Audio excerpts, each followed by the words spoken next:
There's a very beautiful hadith, and if there is one thing I want you to apply from this video, it's this one, inshaAllah.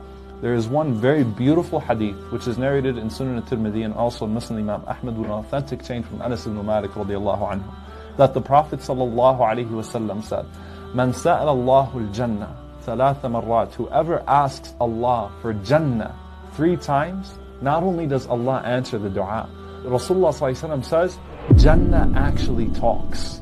Jannah speaks. قالت الجنة اللهم أدخله الجنة. Jannah itself makes dua to Allah, "Oh Allah, enter him into paradise." And the Prophet ﷺ said, وَمَنْ سَأَلَ اللَّهَ, and whoever asks Allah subhanahu wa ta'ala protection from hellfire, الْعِتْقَ مِنَ النَّارِ, وَفِي رِوَايَةٍ إِجَارَ مِنَ النَّارِ, to be protected from hellfire, to be guarded from hellfire.